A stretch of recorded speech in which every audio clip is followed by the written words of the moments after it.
Time now for Michigan's #1 outdoor radio show, Mike Avery's Outdoor Magazine.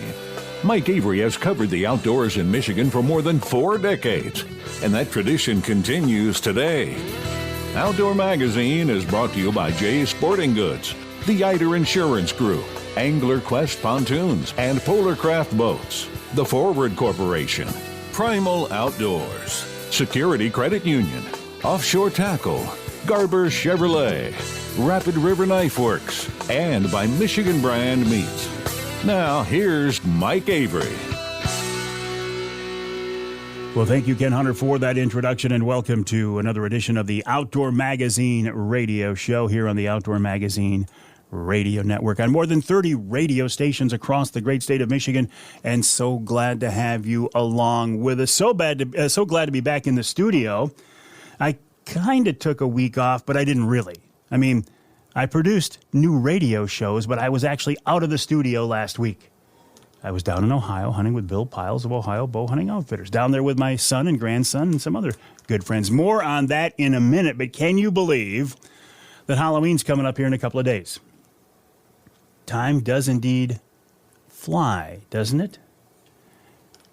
And the great thing about Halloween in my mind is not the fact that there's kids coming to the house dressed up in costumes and all kinds of candy laying around, but Halloween does mark the unofficial kickoff of the rut, the whitetail rut here in Michigan. What is the rut? The rut is the whitetail breeding season, but more importantly, it's a time when the bucks get filled up with testosterone, and they are starting to think about one thing, and it's not about safety, and it's not about cover, and it's not about hiding, and it's not about being nocturnal. It's about finding does. So the activity during the rut, you'll see more bucks, you'll see them moving, and you're more likely to see bucks moving in the daylight, in the daytime. Now, the bad thing about that is, though, they're moving, they're wandering, and if they got a doe in front of them, it can sometimes be hard to get a shot because they don't want to stop.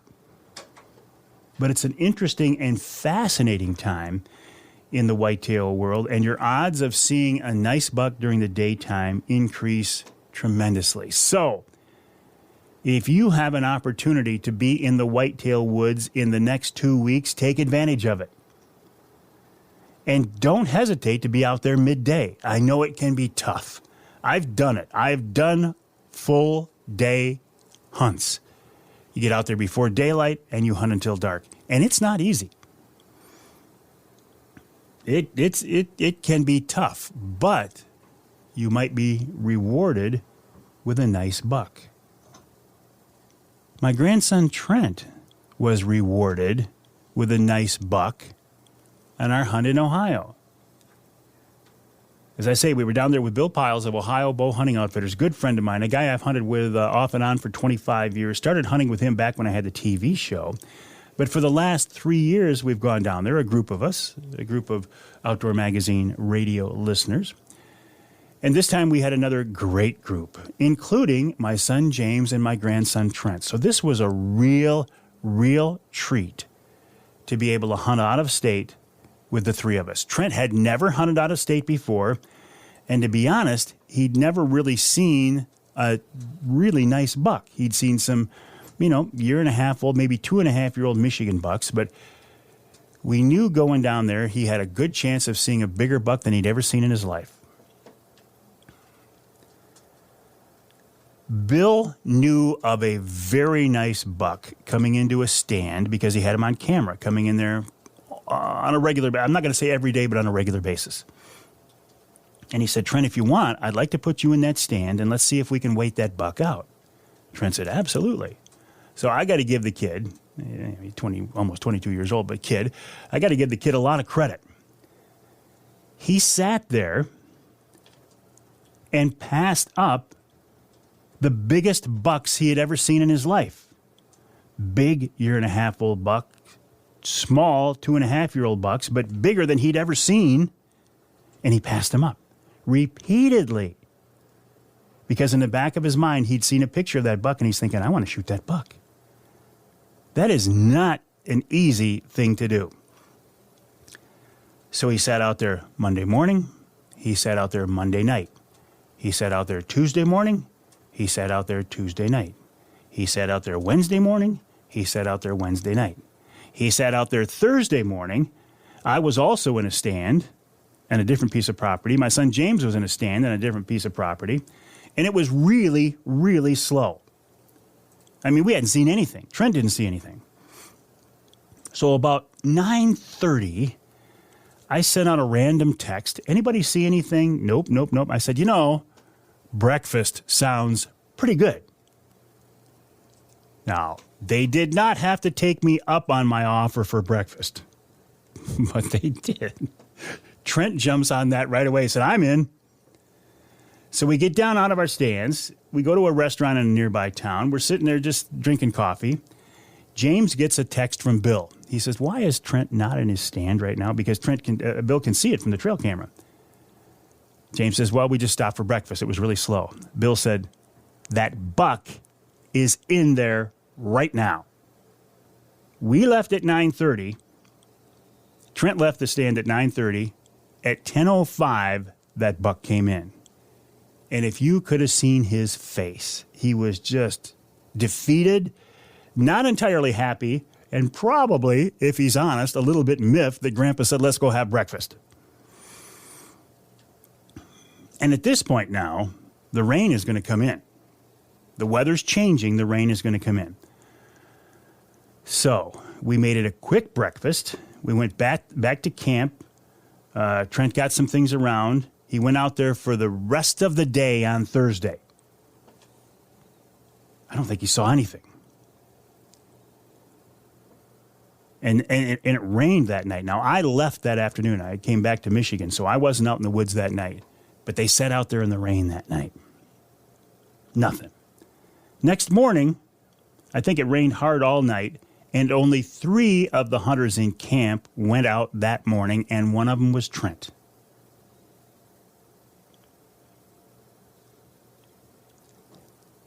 "9:15 that Friday morning, I get a text from James that said, Trent just shot him. And I'm in my office downstairs, and my wife Denise thought I was having a heart attack or somehow hurt myself or something because I started to yell. Trent shot that 131-inch buck, dropped him in his tracks. How cool is that? Talk about somebody earning a buck. That kid earned that buck, and I am so proud of him, and I am so happy for him. I mean, what a wonderful. You can see that buck on my Facebook page or my Instagram feed. It's just a beautiful, beautiful buck. Now, how did I do? I didn't shoot a buck, but I had some close encounters. I also was kind of waiting for a big buck, a certain buck that Bill had pointed out to me. Now, if another decent buck came in, I was going to shoot it. Didn't get the opportunity. One night in the stand, I did have a very, very cool opportunity. I'm sitting up in a tree stand over a bedding area up on the side of a hill. About 6 o'clock, I got thinking, I did an interview with John Eberhard a couple of weeks ago on the radio show, and he said something about rattling. He said, but when you rattle, don't crash the antlers together like you see him do on the TV shows out in Iowa. So even in Ohio, I had a rattle bag in my backpack. I took it out and I just kind of rubbed it together, just kind of tinkled it together. Sounded like a couple of bucks just walking up to each other, putting their heads down and just kind of pushing each other around for a few minutes. I did that one time. 5 minutes later, 2 bucks came out of the bedding area looking around to see who that buck was that had just rattled. One of them, a big half rack. One of them, about 125-inch, probably a shooter buck. He came in, and he started to rub and make scrapes, and he was in there for 7 minutes in front of me. His neck was swelled up already, and again, he was working the brush over, and I think he made 3 different scrapes right there in front of me. At one point, he was 40 yards broadside. Now, I would rather make a 30-yard broadside shot, but I am comfortable making a 40-yard broadside shot. But the problem was there was brush in front of us. in front of me, between me and him. And I just couldn't let an arrow go. But that experience alone made for a great hunt. I saw several other 2.5-year-old bucks. It was a great hunt. But the fact that Trent passed on smaller bucks, sat there for 5 straight days, hunted every day, and waited it out and was patient and made a beautiful shot on a beautiful buck. I'm telling you what, that was one of the best hunts I have ever been a part of. Hunting with your family is a lot of fun. I got to tell you, it's an awful lot of fun. And in this case, it was very, very, very rewarding. And we will probably go back to Ohio next year. If we do, I think it's going to be a week later this time to be a little bit closer to the rut. Stand by for details on that. Again, the website for Bill is ohiobowhuntingoutfitters.com, ohiobowhuntingoutfitters.com. Coming up after the break here on the Outdoor Magazine Show, Kris Duerson of Rapid River Knives, then Michigan's meteorologist Mark Torregrossa. What is the winter weather outlook? Mark will have those details. In hour number 2, Captain John Littlefield. He has started his own company, and he can teach you how to be a charter captain. Then Matt Smith of Matt Smith Outdoors on buying recreational properties. Nick Green of MUCC. And in hour number 3, Don Barnard talks about fishing for trophy muskies in the fall. And, of course, we're going to wrap it all up with wild game chef extraordinaire, Dixie Dave Minar. My name is Mike Avery. The website, MikeAveryOutdoors.com. The email address, Mike@MikeAveryOutdoors.com. Don't hesitate to reach out. Send me your pictures. I want to see them, Mike@MikeAveryOutdoors.com.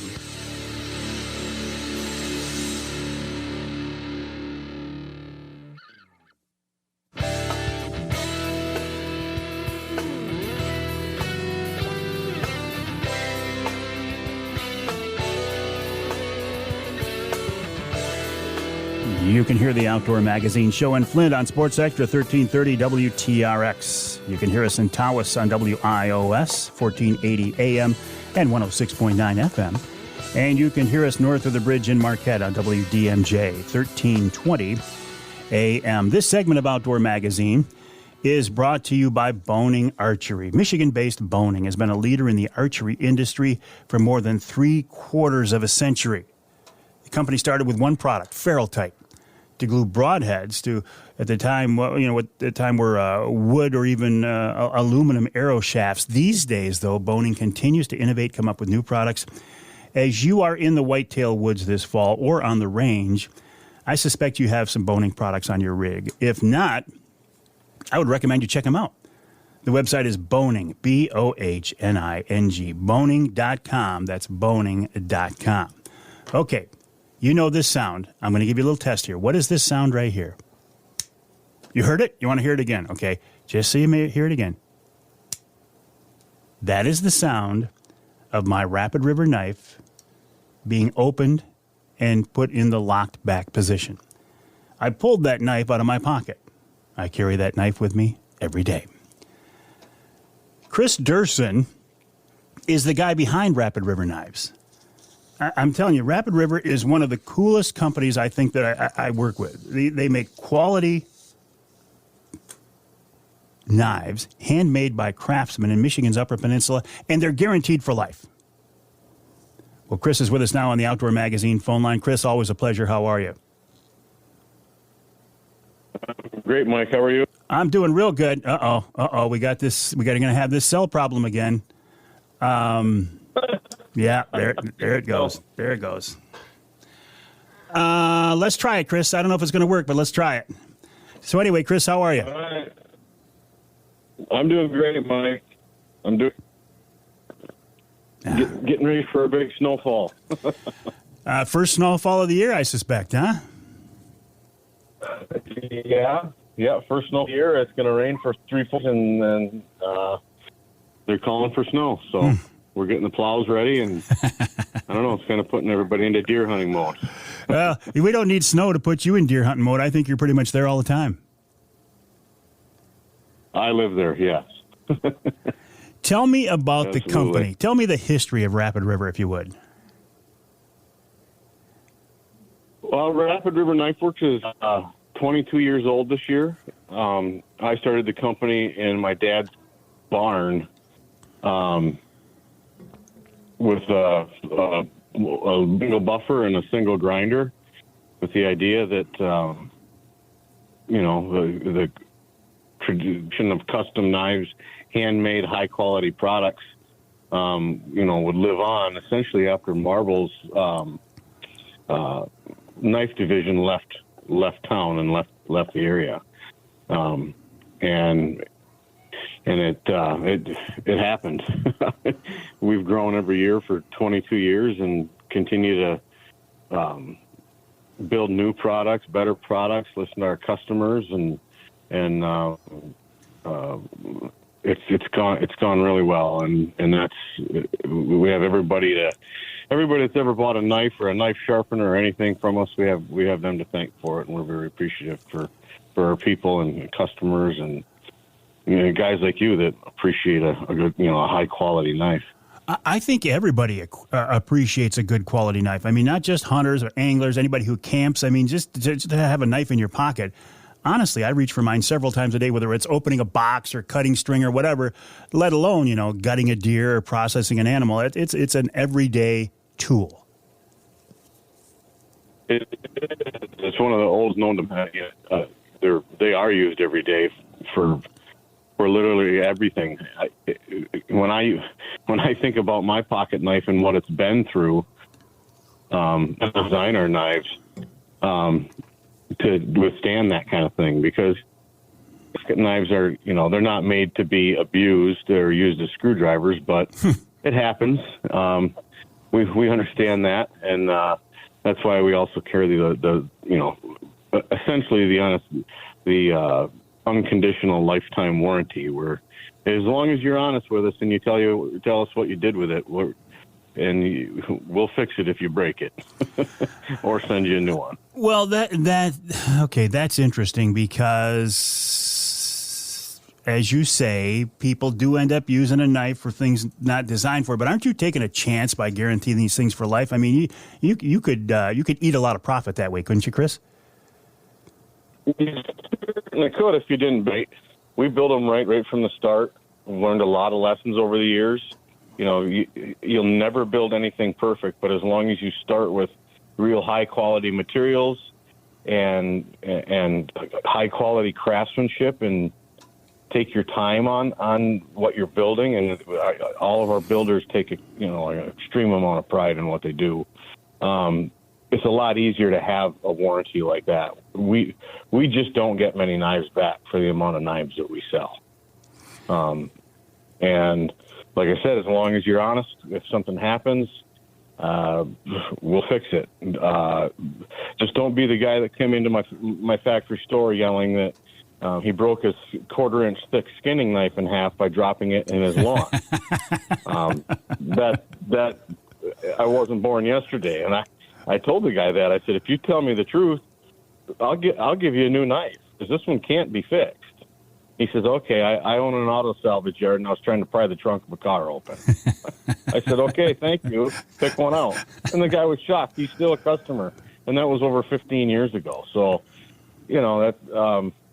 we just stand behind what we make, and we know what it's capable of. And that customer service goes a long way.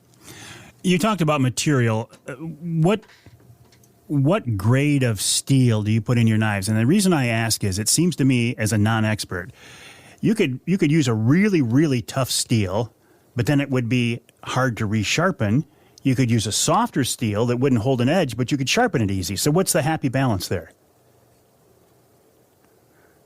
Hunting knives, fixed blade hunting knives, we use either A2 or D2 tool steel. And it's got the right carbon content. It's not too hard. It's not too soft. It heat treats very well. So it will edge. It's got great edge retention, but it's not impossible for the person using it to resharpen it. Now, if they do, that's another part of our warranty. If they do have trouble sharpening it, which normally only happens if you let it get way too dull. If you maintain it, it'll last longer. But if you have trouble with it, You mail it to us. We recondition the whole knife for free, sharpen it, polish it, and send it back. Knife sharpening is just an art that's gone almost by the wayside. Typically the only people that know how to use them now or sharpen them now are butchers and, people that depend on them for a living. I couldn't agree more. Sharpening a knife is an art form. It's a talent my dad had. He tried to pass it down to me. I just never, I could never pick up on it. That's why I'm glad I got that Rapid River knife, because I know I can get it back to you guys or swing by and you'll take care of it and touch it right back up and it'll be brand new. Absolutely. Kris, of all the different types of knives you sell, because you got the hunting knives, the fillet knives, the kitchen knives, the pocket knives, what's the biggest seller? What's your number one most popular knife? Our number one most knife is the one you have in your pocket, our Uper. That line of pocket knives. The one you have is the larger of the four. It's got the lockback mechanism on it with the pocket clip. We also sell a smaller version of that without the pocket clip. And that's typically because it's the younger generation really likes the pocket clip. They like a little bit bigger knife, and the older generation typically likes the smaller one that fits down in your pocket. It very seldom goes the other way. But our Uper pocket clips, our Uper line is far and away our best seller. We sell every Uper knife, pocket knife that we can make every week. Every single one of them is gone. So they're extremely popular. And when you talk about the size of a knife, and this is a conversation you and I have had before, I see guys walking around with these big, they get like an 8-inch blade on this knife on their hip, and I'm thinking, why? What are you cutting out? You're filleting a dinosaur here? Why would you need a knife that big? You really don't, do you? You don't need one that. When you see a guy like that, you know immediately that he hasn't field dressed too many animals, because he would know that that's too much knife. I've done everything from big bears to mountain lion to whitetail and everything with a 3-inch blade. And you just really, you don't need much more than that. You use 3/4 of an inch to an inch at the end of your blade to fix almost all big game animals. Maybe a little more when you get into the big stuff, moose and elk. But even at that, a 5-inch blade is plenty. You just don't need it. Kris, typically, the longer the blade, the more it gets in the way. Good point. Kris, real quick, let's talk about your showroom here. You've turned that into an absolute destination. It's beautiful. I've sent a lot of people there, and they all say it's more than what they expected. Congrats on that. How did you come up with the idea of making something more than just a store? Well, I wanted to create more than just, here's what we make, what do you want to buy, that type of thing. I wanted a destination. It is a part of retail science. The longer people stay in your store, the more apt they are to find something they might want to leave with.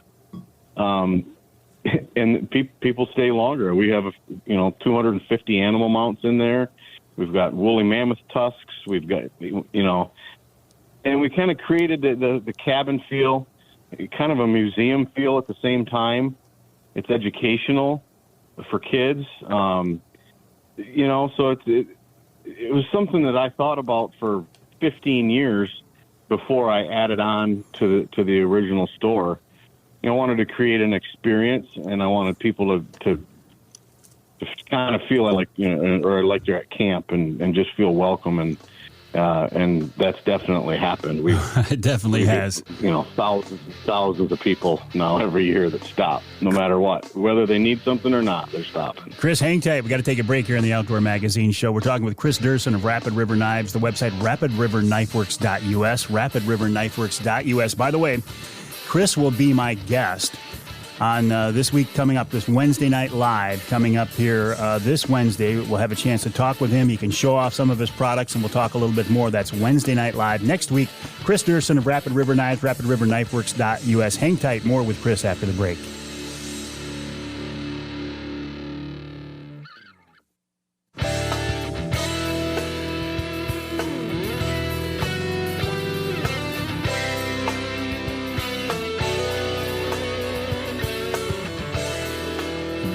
hear the Outdoor Magazine show in Alpena on WZTK. That's 105.7 FM. You can hear us in Battle Creek on WBCK 95.3 FM. And you can hear us north of the bridge in the Sioux on News Talk 1400 WKNW. This segment of Outdoor Magazine brought to you by VersaSkins.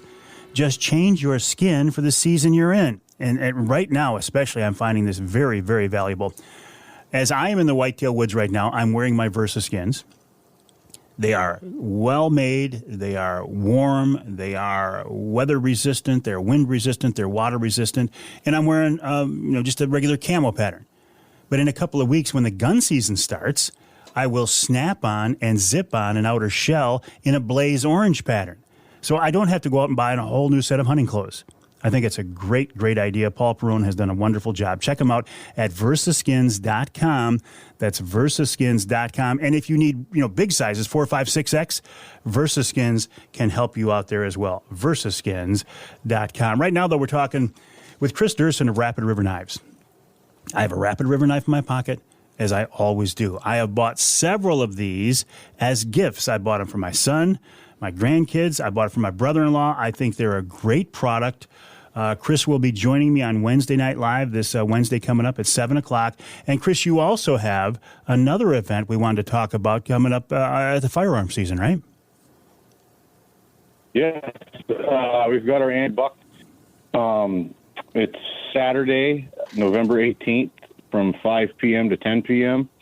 It's such a great event for the community and for all the local hunters and all the guys from Lower Michigan, Wisconsin, Minnesota that come up to all their cabins. In fact, you were just mentioning jays and the wraith blinds and everything. I just took a trip down to Jay's in Gaylord last week and picked up about $10,000 prizes and rifles for the event. Wow. It's a great time. So we have to keep it simple. The top 3 prizes is top overall buck, top youth buck, top woman buck. All 3, everybody wins a nice rifle. We're giving away some Henry Golden Boys, 30-30s. Then anybody else that shows up, even if you're not a successful hunter, if you show up and walk in and register, you're going to get a ticket for we have about $5,500 in prizes that are going to go to people that just attend the event. This is wonderful. A good old-fashioned Michigan buck pull. Absolutely. And Jay Sporting Goods has been on board for the last 3 years. They made a very generous donation this year. I mean, almost all the firearms came from Jay's. They were all bought there, but Jay's, donated beautiful firearms for this event. We have a lot of great sponsors, a lot of great prizes, so yeah, it's gonna be. It's a great night. We have a big bonfire. We have all the bucks are lined up in the back of everybody's truck, and we have food on site. If it gets cold, like it was last year, we probably had about 600 people inside the building warming up. But it is a great event. It's just a fun way to get everybody together and try to keep the tradition alive. That's Saturday, November 18th at the shop on US 2 east of Rapid River from 5 to 10. Did I get the details right? Yep, exactly right. Yep, parking lot will be lit up. Boone and Crockett will be there as well as commemorative Bucks in Michigan scoring the Bucks. So there won't be any arguments there. Yeah, it's going to be a great event. We're really looking forward to it. It's a great time. Kris, when you talk about tradition, this is one of the things I tend to focus on this show. Tradition to me, I think of Rapid River Knives as carrying on tradition. I think of Jay's Sporting Goods as carrying on tradition. And that's important in today's world, I believe. It's really important. And I tell people all the time that I'm watching, let's say the deer camps. I'm watching dads and granddads and, coming in with their grandsons, that type of thing. has gone way down in the last 22 years in the Upper Peninsula. As Grandpa might pass away, or a camp gets sold, or that type of thing. Unfortunately, the number of hunters have gone down significantly based on what I see. I work it every day. I see the people, I meet the people, and those numbers are going down. And that was one of the reasons that we let us in just a buck night, a deer night, get everybody together and try to, bring that back and get some excitement, and keep the kids excited, and to try to carry on that tradition, because, and it's been a part of my life forever, but it is kind of, going away a little bit. I mean, I see a little bit, more and more every year. So we do really try to promote it and to get people together and just to keep that tradition alive, because it's a huge part of what we do here. Absolutely. And a huge part of our life. Kris Duerson, I think you're doing a wonderful job keeping that tradition alive. I think you're doing a wonderful job making your knives. I would encourage people to stop by the showroom and stop by for the Buck Night, the big Buck Night. That's Saturday, November 18th at the shop from 5 to 10. The website, rapidriverknifeworks.us, rapidriverknifeworks.us, and Kris will be joining me on the Wednesday Night Live coming up this Wednesday night at 7 o'clock as well. Kris, always a pleasure. We'll let you go when we come back. Mark Torregrossa talking about the winter weather right here in Michigan.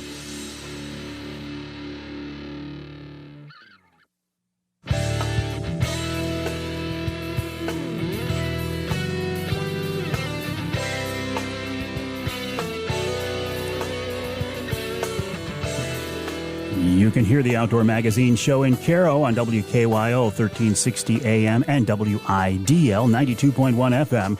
You can hear us in Sheboygan on Big Country Gold, WCBY 1240 AM, 100.7 FM. And you can hear us north of the bridge in Iron Mountain, WMIQ 1450 AM.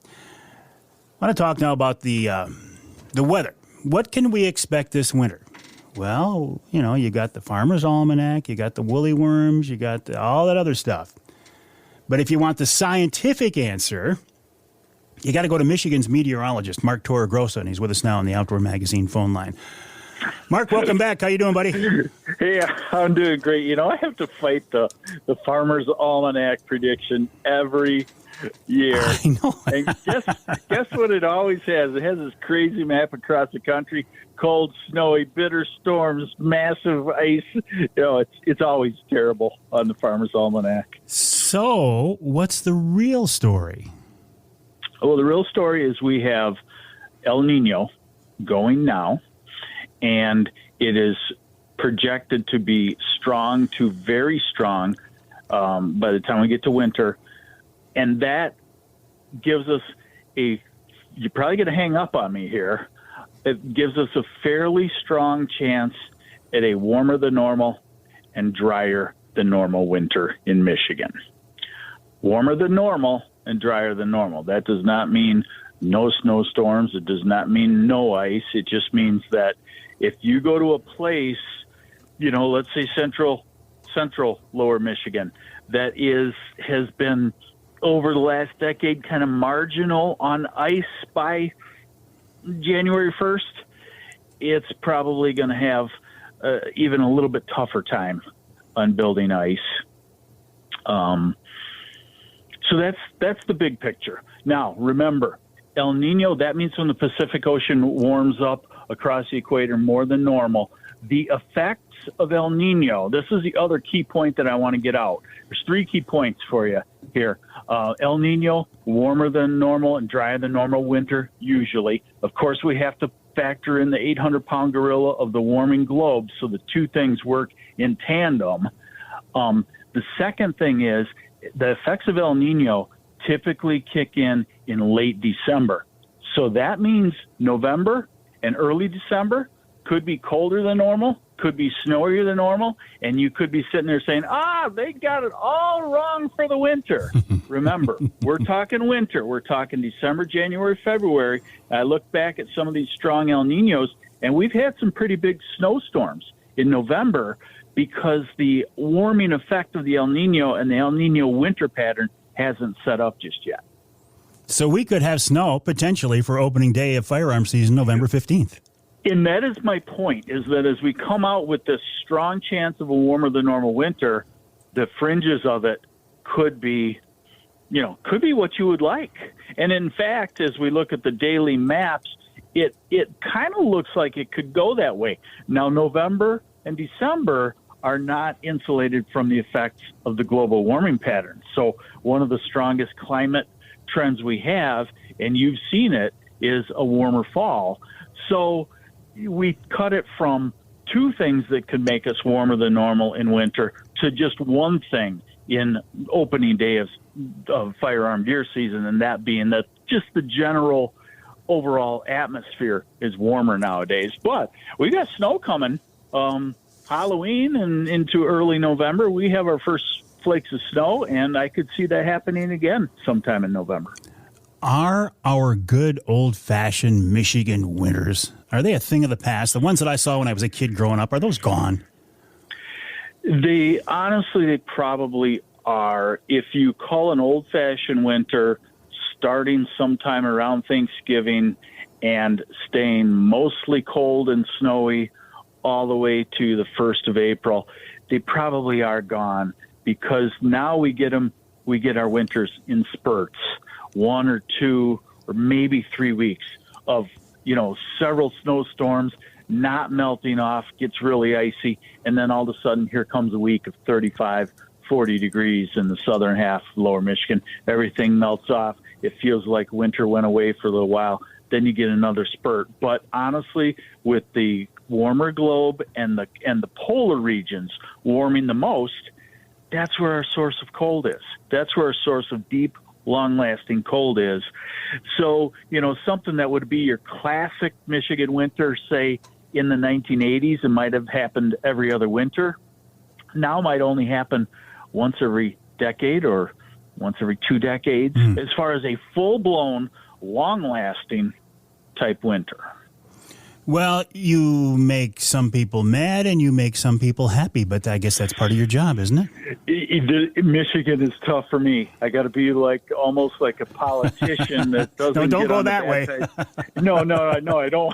No, God. 50% of the people hate winter here in Michigan. 50% of the people love Michigan, and there is no in between at all. All right, Mark, I always appreciate our conversations, and I appreciate your insight and your knowledge, and we will talk again, my friend. Okay, sounds good. Mark Torregrossa, Michigan's meteorologist. You can find him online at mlive.com. That's mlive.com. He's very active there. He posts a lot of material. Check him out there. And his other website, farmerweather.com. That's farmerweather.com. We'll take a break for the top of the hour. When we come back, a man who taught my charter captain's class, well, he's got some interesting news. We'll talk about that. Then Matt Smith of Matt Smith Outdoors talking about buying recreational property. And then Nick Green of MUCC checks in. That's all coming up in hour 2 of this week's Outdoor Magazine.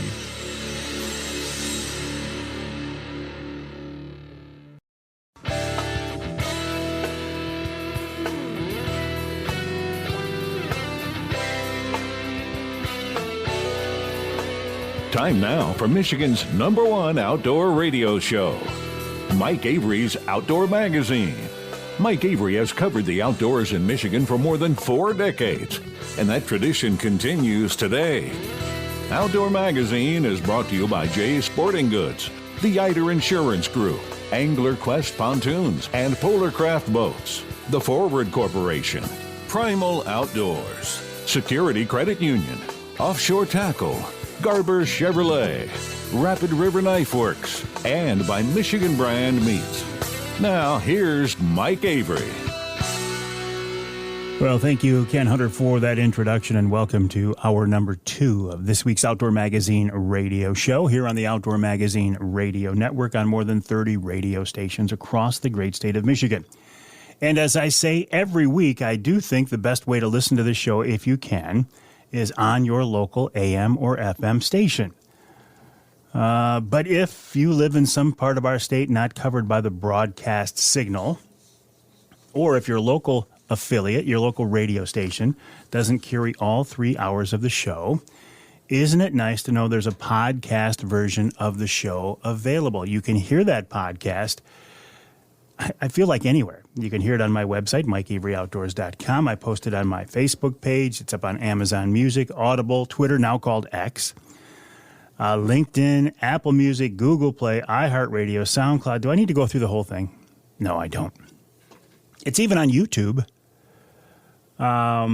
Yeah, there's a version of the show up on YouTube every week, and people tune into it every week. So regardless of how you are hearing my voice, I do certainly appreciate it. Oh, speaking of podcasting, though, before I move on, I also produce monthly podcasts for some of my advertising partners. They include Offshore Tackle, Angler Quest Boats, Polar Craft Boats, and Primal Outdoors. And when we are done here in the studio recording this week's Outdoor Magazine radio show, we will record this month's Primal podcast. This time around with a guy you may have heard of before. His name is Tyler Jordan. He is the son of Bill Jordan of Realtree fame. I always enjoy my conversations with the heavy hitters in the outdoor industry, so keep an ear out for that.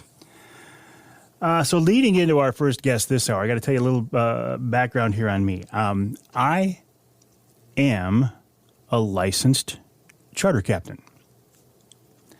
I do not take paid clients out on charters, but I got my captain's license because I found myself doing a lot of charity trips, a lot of fundraisers for different groups around the state. And I found out that in order to do that even, I had to be a licensed charter captain. So I didn't know how that process worked. I got poking around. I talked to some people, and they said, you want to talk to Captain Mel Stackpool? Because at the time, Mel had probably the most well-known class in Michigan to get your captain's license.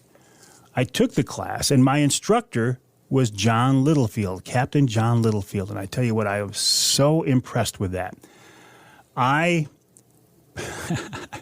don't think it's an overstatement to say I probably couldn't have gotten through the class without John.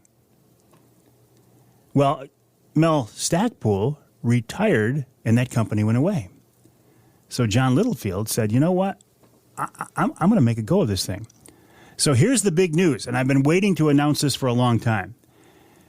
John has started Premier Maritime Training, so you can get your captain's license as well. I know this is on the bucket list for a lot of people, so let's talk about it a little bit with Captain John Littlefield, who's on the Outdoor Magazine phone line right now. John, welcome back. Cap, welcome back, and congrats on getting this thing off the ground. Thank you. It's been a long time coming. Boy, I can't even imagine what's involved in this. A lot of paperwork, a lot of jumping through hoops. Yeah, the Coast Guard has a pretty tight grip on, everything. So everything we do, from the materials to the curriculum, everything has to be to spec. So they pick it over with a fine-tooth comb, and that whole process took the better part of a year. But here we are. We finally got her approved. So, well, and again, congrats on that. And actually, I'm glad in some ways that it's so meticulous and so hard to get this going because, man, the people who get their captain's license, you want to make sure they're trained. You don't want to send somebody out there on a boat full of people and not have them know what they're doing. Yep, that's right. They're pretty particular on, the materials you teach, classroom hours. I could go through a whole list, but but it's a pretty good course now that it's all to their satisfaction. So walk me through this, John. What is the process of getting a captain's license with you, Captain John Littlefield, through Premier Maritime Training? Well, the class itself, I guess there's a couple of prerequisites. You got to be 18 years old, and you have to have 360 days of sea service experience before you take the class. But aside from that, you take the class. It's a 9-day course, and if and when you pass your exams, you get a certificate from us that you will turn into the Coast Guard along with, there's a whole bunch of other stuff like a physical, drug test, background check, first aid CPR, in addition to the certificate we will give you. And then the Coast Guard is the one that actually issues you that captain's license. Are you going to give the test? Mm-hmm. You are? Okay. Yep, that's one of the biggest things that sets us apart from, I guess, the reason the Coast Guard is so meticulous on approving everything we do is because we are going to offer the test, which saves people a trip down to the Coast Guard Center to take the test directly with them. Yeah, I think that's a big deal. If I can spend several days in class with you or one of your instructors and then take the test right there while the information still hopefully is fresh in my mind, I think the odds of passing that test are a lot better. Yep. It's really nice having the material presented in a way that's, designed to help you get through the exams versus, going down to the Coast Guard to take the test and you have no idea what to expect. So what happens after you get this license? What can you do? Well, the license we teach is called the OUPV, Operator of Uninspected Passenger Vessels, which is commonly referred to as a six-pack. And that allows you to operate vessels up to 100 tons, but you can only carry 6 or fewer passengers, hence the six-pack. 100 tons? That's a lot bigger than any fishing boat I've seen. Yep, it's pretty big. It's, that's all that most people need for their license. You can carry, it's 6 passengers plus crew, so you can carry a captain, a first mate, plus 6 customers, which covers pretty much all fishing charters. Down south, that's, dolphin tours, everything. Most people, all they need is their six-pack license. Are you going to offer the towing endorsement too? That's right. Every single class we teach, one day after the regular class gets out, we will offer a 4-hour towing endorsement course, and that endorsement allows you to operate a towing service in exchange for money. The exchange of money is pretty much where all of these licenses come into play. So Towboat US, if you go down south, Sea Tow is prevalent, but any of those places, you need to have the towing endorsement on your license. You mentioned exchange of money. That's kind of where I got tripped up at first. I was like, well, I'm not taking any money for these trips. Yeah, but those people were paying money to the charity. So there was an exchange of money. It just wasn't to me. So, best to keep things above board. Yeah, it's a fine line, because if you read the Coast Guard literature, you got guys that go fishing with their buddies, but if the buddies pitch in gas money, yeah.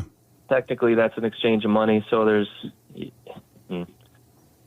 gotta kind of watch yourself sometimes, but the captain's license allows that to happen legally. So who do you see taking your classes? Who are they? Are they younger guys and gals or older? Are they looking to do this part-time? Is this a retirement gig? What do you see, John? Well, there's, I would say, 3 groups of people. There's the young guys that, want to make a go of the charter game kind of as a full-time gig. That's one group. There's probably mostly older guys that are looking to it kind of as a part-time retirement type. And then there's the third group of guys that maybe they're already retired and they're just looking to learn something and, maybe check something off their bucket list. So they come to class just to get that captain's license that they've always wanted. So this is going to be a 9-day class. Where are you going to offer them? We've got classes scheduled right now in Harrison Township is kind of our home base, Southeast Michigan, where we'll teach once a month down there year-round. And then we have 2 classes scheduled in Bay City right now, one in December and one in March. And then there will be a class in Cedarville up in the UP that's going to be in January. And once that date is confirmed, I'll have that on the website as well. And I will be in Port Charlotte, Florida. That's the Gulf Coast of Florida. I'll do that 6 times a year down there. You're no dummy. I bet you're doing those in the wintertime too, aren't you? Well, yeah, that one there is year-round. It's every other month, all year long. Good for you, John. By the way, I forgot to mention the website is pmtcaptains.com, pmtcaptains.com. Can we sign up right on that website? Yep, I've got sign up down there. You can either pay online with the website, or there's an option to pay in person as well, just mail a check or whatever works for you. Well, you talk about paying. What's the class like this cost? It's $9.95. Any way to save any money? Anyway, yes. We've, in honor of this interview, we've created a coupon code, Mike. And if you listeners use the coupon code Avery23, they can save $100 on the cost of the class. Nice. Avery23. If you go to pmtcaptains.com, pmtcaptains.com, or get in touch with John Littlefield directly, use the promo code Avery23 and save $100. I appreciate that, John. Real quick before I let you go, can you guarantee somebody will pass their Coast Guard test, or you just prepare them as well as you can? Well, the guarantee is one thing that the Coast Guard doesn't necessarily like us to do. Gotcha. I got you. But we do our best, and we will help you as long as you're willing to put in the work. We go above and beyond to make sure you're prepared for the test. I know you do, John. I've seen this firsthand. Captain John Littlefield of Premier Training. What's the website? Premier Maritime Training. The website, pmtcaptains.com. pmtcaptains.com. Use the promo code Avery23. John is the guy who helped me get my license. If you're looking to get your license, I strongly and highly recommend Captain John Littlefield, pmtcaptains.com. We'll take a break. When we come back, Matt Smith on buying recreational property here in the great state of Michigan.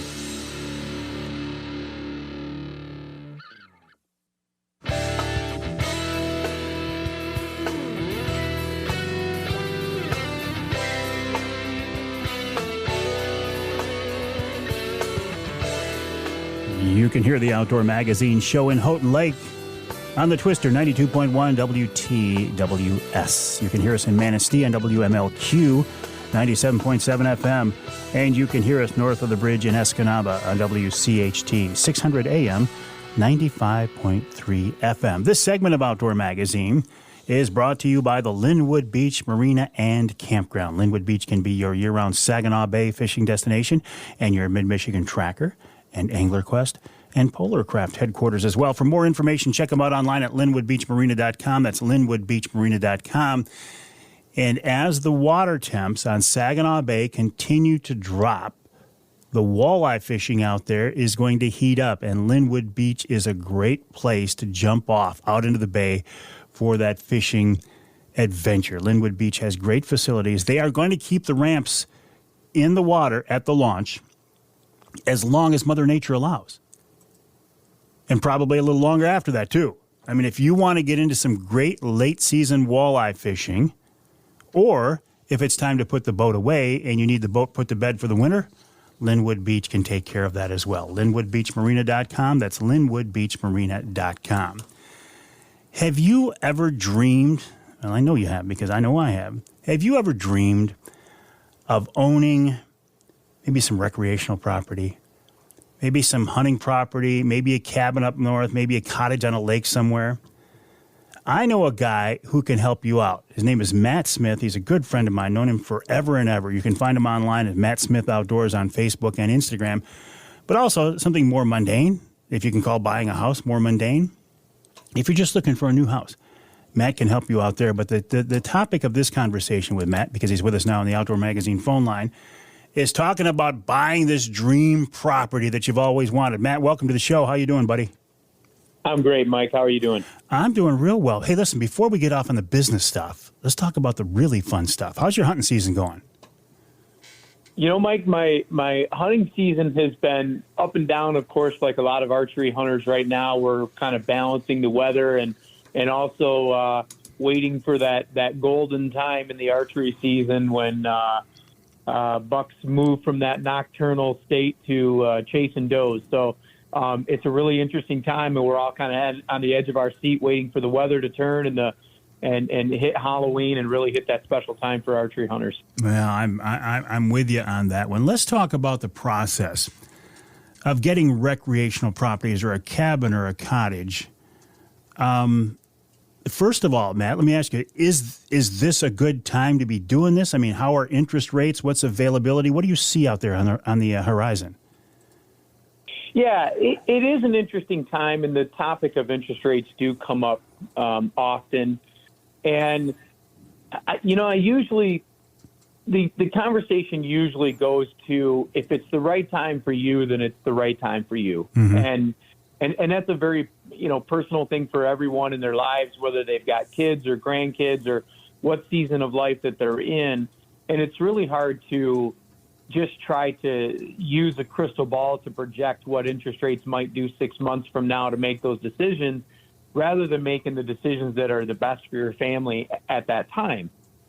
That being said, I think that real estate is always going to be a really solid investment. And as you watch the financial markets go up and they go down and they kind of turn, somewhat by the political clock and things like that, land and recreational properties and homes just continue to be a solid investment. So I think there's always an argument for having your money in those things that are that you can walk on and you can touch and you can feel. No, boy, that makes great sense, and I appreciate you saying that. If this is something you've been dreaming about, something you've been planning for, something you've been preparing for, and the right piece of property or the right thing comes up, yeah. I mean, if you can pull the trigger on it, you might not get another chance. Yeah, and there's always an opportunity to refinance at a lower rate, when that time comes. So, right now we're in a period where rates are higher based on the last 3 or 4 years, but they're really not high compared to the last 30 years. So when you use that longer perspective and say, well, it feels like rates are high, that's because of the very recent, past that we saw these 2.5% and 3% interest rates that we probably will likely never see again. But if you look at the last 30 years, interest rates averaged around 8%, and we're hovering around 7.5% right now. That being said, the financial markets do tell us that we expect that to go down slightly, maybe middle of next year. So people are still making purchases now, knowing that in 12 to 18 months they may refinance at a lower rate. So, Matt, if we come to you and we're looking for some land or property or cabin, cottage, whatever, what's the best process? Do we tell you exactly what we're looking for and then you go out and find it? Or do we just give you a list of here are things that we would like and then you go out and do your magic? Yeah, that's really the fun of this job, Mike, is talking about the vision. And I love just getting together with people and saying, just tell me about your vision. Just start talking. And as I'm listening and jotting down notes and stuff, then I can kind of help regurgitate that back and say, okay, if I'm hearing you right, these are the things that are most important. And here's maybe where that direction goes. Tell me if that feels like it feels right to you. And there's a lot that happens in those conversations. And sometimes it gets started with looking at, a few things that we think might be right, but that process also changes the vision when you go, gosh, I thought this is what was important to us, but now that we've actually looked at a few things like that, it may shift that vision, and that's okay too, because that's part of the process. As I hear you say this, Matt, I started to smile because I'm thinking a big part of your job is helping people fulfill their dreams. And that sounds hokey, but I think that's true, isn't it?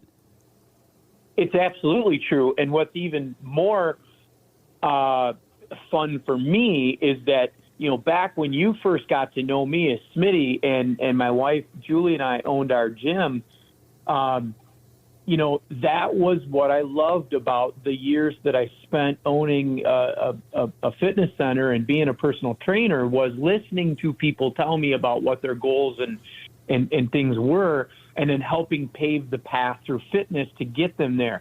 And this job is so much the same. People ask me all the time, they're like, how do you make the leap from working in fitness to working in real estate?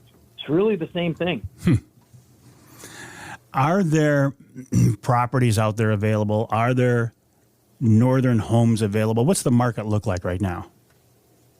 Yeah, there are things available. And, no matter what our world does and no matter what the markets do and all of that stuff, it goes back to those seasons of life. And you always have people that are in transition. I just recently helped a family sell a big property up in West Branch, and it was a great hunting property for their family for over 25 years. But now everyone is older and moved away, and the seller's like, I can't use 500 acres by myself, nor do I feel safe doing that. And so he was ready to sell based on that time and that season in their life. So no matter what the world is doing, people's lives are changing and they're moving through seasons of their lives. And that's what makes these properties come available. When you said 500 acres of hunting land, a lot of people you just got a lot of people's attention, Matt. Yeah. It's really, I love every piece of land. I affectionately refer to myself as a tree nerd. I really love trees and understanding the silviculture and the time I spend with foresters. But, there's special things about, walking 20 acres or 40 acres, and then that goes all the way up to this particular piece of property is 564 acres and has such a diverse, habitat across it. It just really is a really cool part of my job. Well, and I'm glad you brought this up as well. You mentioned, a 20-acre piece is, if I come to you and say, look, my funds are limited, but I need a getaway up north, I can afford maybe 20 acres. Is that enough to get your attention, Matt? Will you deal with us for something like that? Oh, absolutely. And that, to be honest with you, Mike, that's the most common thing out there. The bigger tracts of land aren't as readily available anymore. A lot of them have been split up. And two, the average person is going to buy somewhere probably between 15 and 80 acres. So yeah, absolutely. And look, everybody's dream is important to me because I'm that average everyday guy too. You worked very closely or dealt very closely with a situation with the lakes when the dams blew out, Sanford, Wixom, Secord. What's the status up there now? I mean, I think a lot of properties moved hands during this period, haven't they? Yeah, they sure have, and it is a pretty personal subject for me because I live on what used to be Sanford Lake and is now Sibbitawasi River. And matter of fact, Dave Kepler, the president of the Four Lakes Task Force, is my next door neighbor. So I lived through it myself, and now have probably helped somewhere in the ballpark of, I got to say, 30 to 40 buyers and sellers, either sell properties on these four river systems or lakes, if you will, and people buy. So I've been on both sides of the buy and the sell. And it's going to sound redundant, but it still comes back to that where people are at in the season of their life. And that's one reason why I mentioned grandkids and things earlier is I saw a lot of people who were in those really beautiful years of having young grandkids, and they just said, Matt, I can't sit around for 5, 6, 7 years when my kids are at the age when they want to come to grandma and grandpa's house on the water. So they took that little, calculated loss and got out of here and, went to Sugar Springs, Houghton Lake, Lake St. Helen, all the different other areas like that. And that was what was right for them. And then conversely, you see younger families and people just on the edge of retirement that were like, hey, at my age, I've got 5 years, sure. And then can still have another great 20. So listen, Matt, I hear where you're going, but I got to cut you off because I'm out of time. Yep. Appreciate your time. If somebody's looking for recreational property, hunting property, cabin, a cottage, or just their residence, get in touch with Matt Smith. You can find him on Matt Smith Outdoors on Facebook and Instagram, and we will be hearing more from Matt here in the future on the Outdoor Magazine Show. Matt Smith Outdoors, Facebook and Instagram. We'll take a break. When we come back, Nick Green of MUCC checks in with us right here on Outdoor Magazine.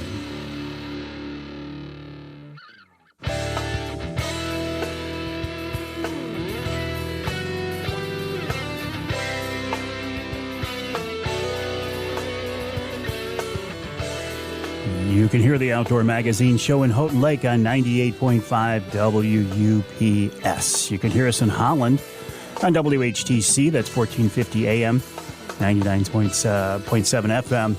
And you can hear us north of the bridge in Manistee on WTIQ, 1490 AM, 95.3 FM. This segment of Outdoor Magazine is brought to you by Killer Food Plots, Michigan-based, family-owned Killer Food Plots. Now, I realize right now you're out in the field hunting over your food plots, but it's never too early. As you're sitting there in that tree stand looking at that food plot, you're thinking about, okay, how can we change things for the next season? How can we improve things for next season? Can we do some habitat management? Can we put in a different seed? Well, the folks from Killer Food Plots can take care of that for you. Check them out online at killerfoodplots.com. That's killerfoodplots.com. want to turn our attention now to MUCC, Michigan United Conservation Clubs, a group that I heartily support. I think they're doing a great job in protecting our state's resources and promoting outdoor recreation. Nick Green is their Chief Information Officer, and he's with us now on the Outdoor Magazine phone line. Nick, welcome back. Have you been doing anything fun? I have. I'm just returning from my week-long grouse and duck camp, so trying to answer emails and kind of get rolling into the swing of things. There's a lot going on in Lansing, so it's a little bittersweet to be back. There's a lot to be done. It's interesting, when you're going to take a few days or a week off, the week before, you're working real hard to get ahead. The week you come back, you're trying to catch up, so you pay for those days off, don't you? We do. We pay for those days off, but it's important for everyone here to kind of sometimes hit the reset button and remember why we're doing all this. Absolutely. Most of us take our vacations in the outdoors, so it's a wonderful place to work. Absolutely. And you mentioned it's a busy time for you right now. I know there's a lot going on. Where do you want to start? Yeah, I think, the main thing folks need to have on their radar is House Bill 5108. This is a commercial fishing bill. We're kind of dubbing the bad commercial fishing bill that was introduced by Rep. Jason Morgan from Ann Arbor. His father, or he has some family that were commercial fishers.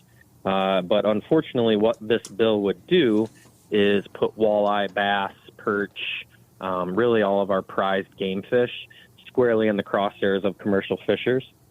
It would require the state to create an overall allocation of fish and then give them X percent of that. So it's very troubling. And then, even more troubling to pile on that is it would allow for the reintroduction of gill nets by commercial fishers. So most remember that gill nets were banned by the state of Michigan and the Michigan DNR in the 1970s. They're indiscriminate. They're always lethal. Fish swims through it, it's dead. This is what kind of set the stage for the Great Lakes Consent Decree that we've also been dealing with the third iteration of. The tribes declared their right to use gill nets. The state said absolutely not, so our fishers still could not do that. But this would reintroduce that fishing method. That puts more strain on already strained populations. It puts strains on bycatch populations, so populations that aren't necessarily the intended catch for commercial fishers. And lastly, the bills really don't have a good oversight piece to it. So it's asking for them to have this right in perpetuity, but for there not to be really any oversight of what they're doing when they're doing it. So we've introduced bills in the past legislative sessions. We're going to try to get those reintroduced again. Representative Amos O'Neill is working with us hard on that. And these are bills that would codify decades-old statute. It would make sure that nets are attended so we don't have the catastrophe like we did. Your listeners will probably remember there was several nets left in Saginaw Bay full of walleye just recently. There are those pictures floating around. That's not okay. Those are the things we need to have solved, and that's what this legislation that we're proposing could do. So 5108 is the bad commercial fishing bill. Does your legislation, has it been proposed, does it have a number yet? It has not, so we're expecting that to drop in the next few weeks. And Okay. As soon as that does, we'll make sure we'll make sure your folks know, and we'll kind of be asking folks to, get a hold of their legislators.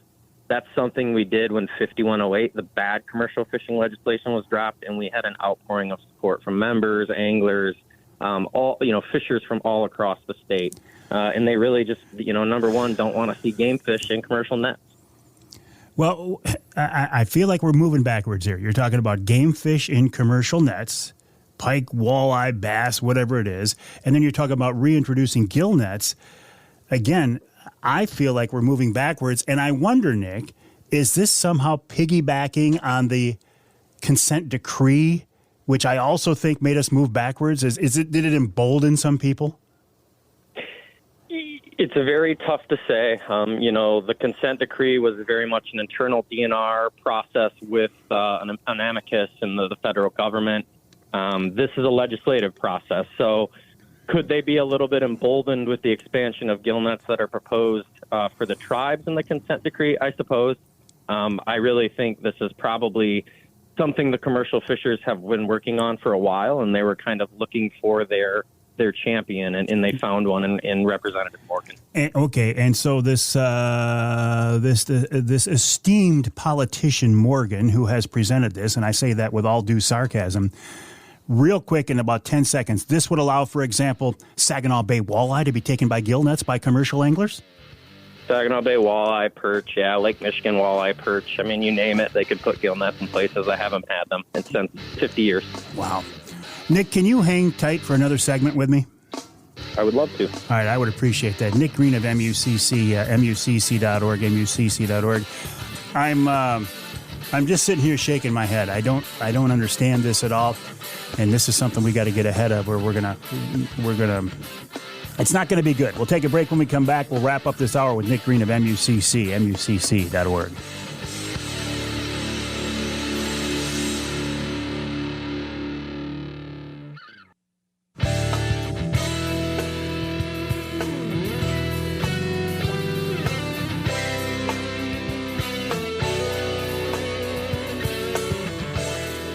You can hear the Outdoor Magazine show in Lansing on WILS 1320 AM. You can hear us on the west side of the state in Ludington, News 97.98, 98.7 WLDN.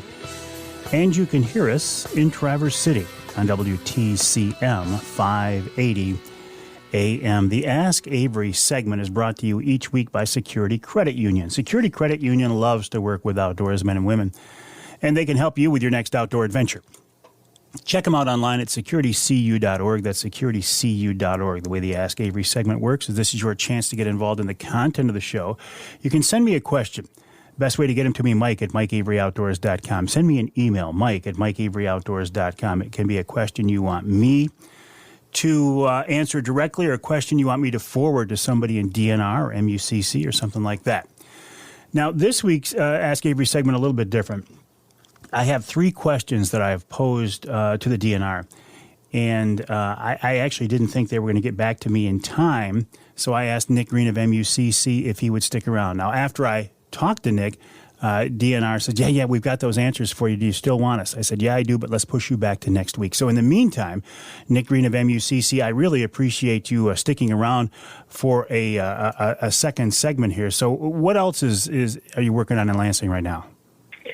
You know, it seems to be that fish are kind of taking the headlines right now for us. But another big issue folks should kind of be aware of is that in front of the Natural Resources Commission. So for those that don't know, this is a body that sets hunting and fishing regulations, manner, method of take, those sorts of things. The legislature can also do that to some extent. But in front of the NRC, we have a proposal right now that would limit steelhead, it's rainbow trout, but really meant for steelhead, which are a species of rainbow trout, to 1 a year in many of our steelhead rivers, such as the Manistee River, certain sections, all of the Betsy River, all of the Pere Marquette below what was the flies only. And in fact, it would establish a possession limit of 0 for wild steelhead, which, you know, for against adds a little bit of on-stream figuring out what is a wild steelhead, what is not.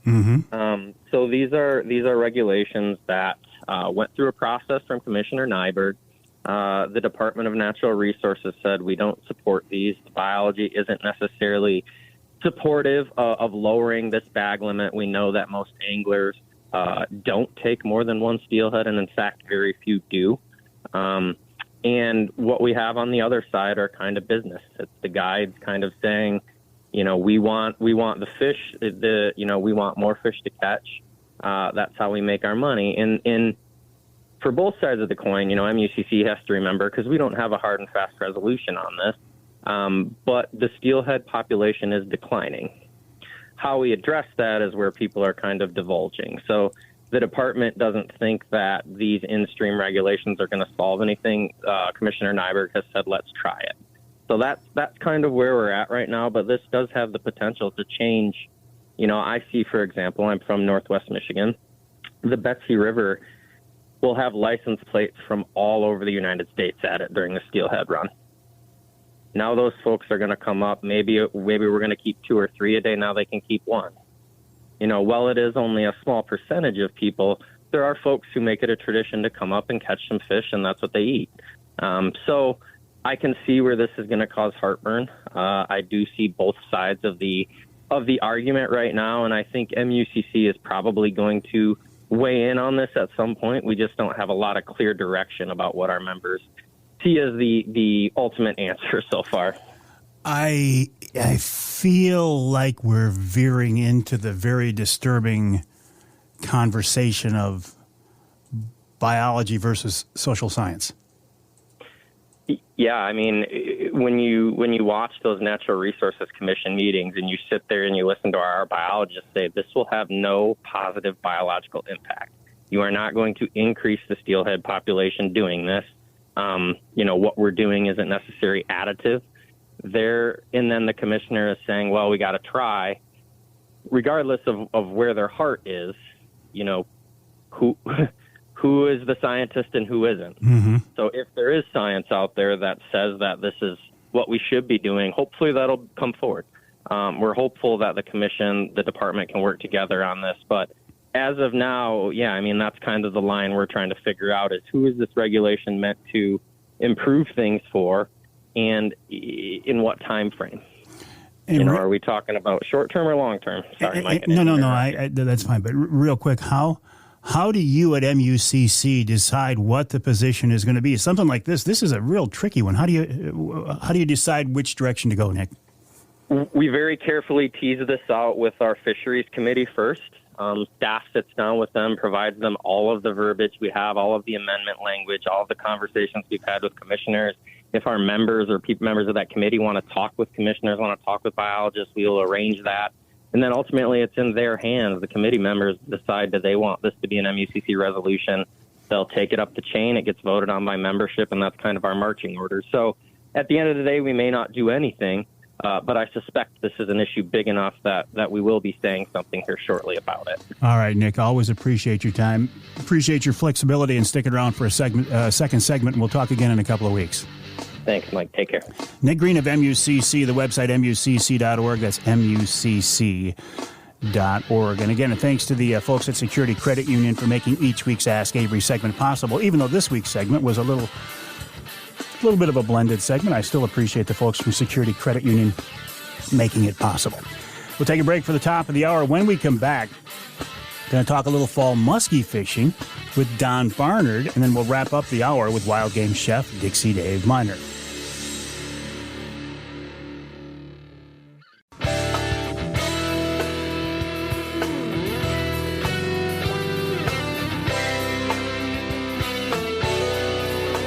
Time now for Michigan's #1 outdoor radio show, Mike Avery's Outdoor Magazine. Mike Avery has covered the outdoors in Michigan for more than 4 decades, and that tradition continues today. Outdoor Magazine is brought to you by Jay's Sporting Goods, the Eider Insurance Group, Angler Quest Pontoons and Polar Craft Boats, the Forward Corporation, Primal Outdoors, Security Credit Union, Offshore Tackle, Garber Chevrolet, Rapid River Knife Works, and by Michigan Brand Meats. Now, here's Mike Avery. Indeed, this is the big guy, Mike Avery. Thank you, Ken Hunter, for that introduction, and welcome to hour number 3 of this week's Outdoor Magazine radio show. Yes, indeed, this is a 3-hour show. I am here every week, sitting in this studio at this microphone for 3 hours talking about the great outdoors, the history and tradition of the outdoor lifestyle, the outdoor passion here in the great state of Michigan and occasionally beyond. We talk about hunting and fishing and shooting and trapping and wildlife issues and conservation issues, even some wild game cooking. Speaking of conservation issues, the issue that Nick Green of MUCC brought up in our second hour about this bill in Lansing, this proposal that would allow commercial fishermen to take our game fish and to do it using gill nets. Listen, I'm no biologist, but I am a fisherman. I think that's ludicrous. And I think, regardless of what Nick said, I believe it somehow is falling on the heels of the consent decree situation, which, brings gill nets back on the public discussion. I think that's a shame.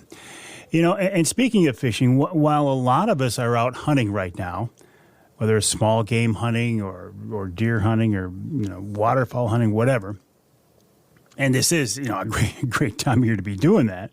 The whitetail rut really ready to kick off here anytime here in Michigan, depending on where you live. There is some great fall fishing in our state right now, too. And fall fishing, if you want to catch a real trophy fish, fall is a great time to do that. It's also a great time to be on the water because in most places, the crowds are down. While people are out in the woods, you can hit the water and have it all to yourself.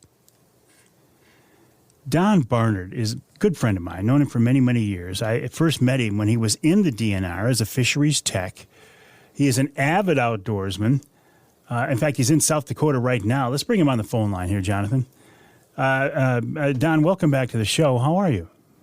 I'm fine, Mike. How are you doing? I'm good. Listen, I know you're actually checking in from South Dakota. What are you doing out there?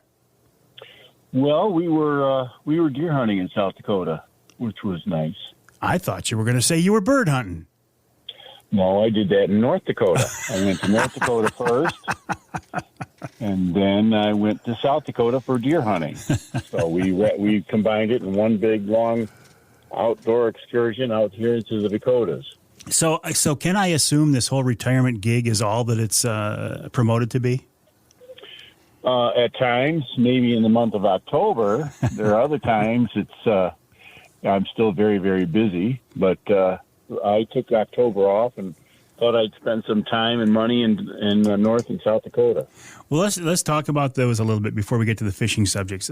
Bird hunting in North Dakota is supposed to be world class. Did you find it that way this year?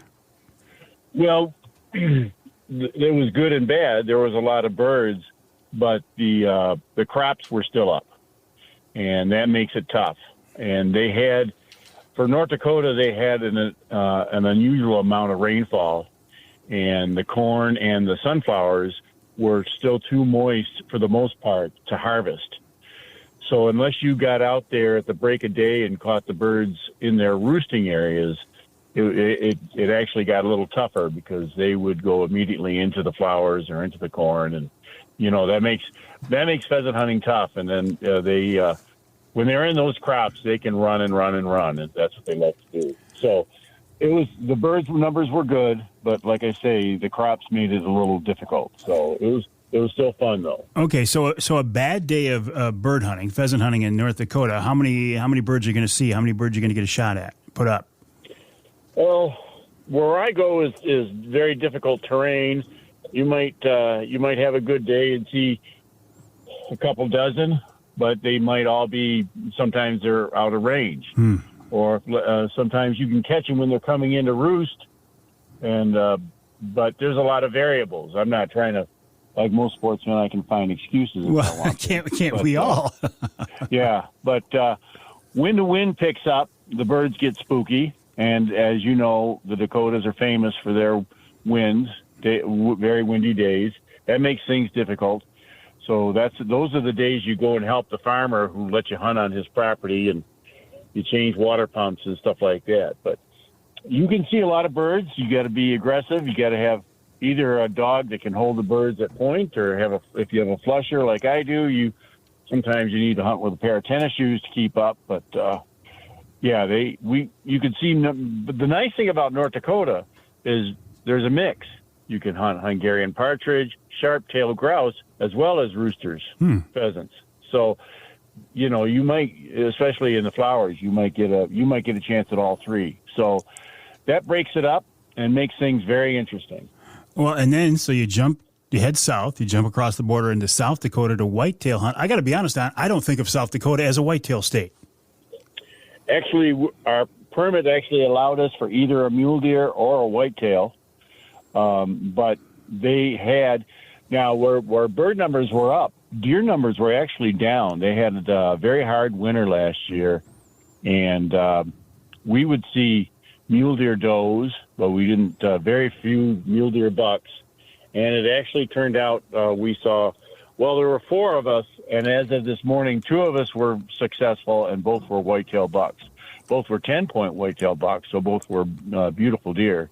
But yeah, we saw, and we didn't see a lot of those. We had to work for those, but we definitely saw more bucks, whitetails than we did mule deer. And by the way, I posted a picture of your a whitetail buck on my Facebook page. People can see it there. So one more follow-up question before we move on to the topic at hand. Do you hunt whitetails and muleys differently if they're living in the same habitat? And do they live in the same habitat? Well, they do, but you can see different preferences. So like the mule deer will be more out in the open grazing, and we found whitetail bucks more in the river bottoms and being whitetails. They're being slinky. So they're within sight of each other, but there is definite differences. And the mule deer, like I say, they're more out in the open, less in the cover, where the whitetails are very rarely far from cover where they can jump right away and in their minds get out of danger. So similar habitat. Yes, you can look over here and see some whitetails, and you look to your left, you might see some mule deer. But there's little subtle differences in the terrain and their habitat preferences. That there are preferences. So there are differences. So because the muleys are more out in the open and you can see them, are they easier to hunt or actually harder because they can see you coming?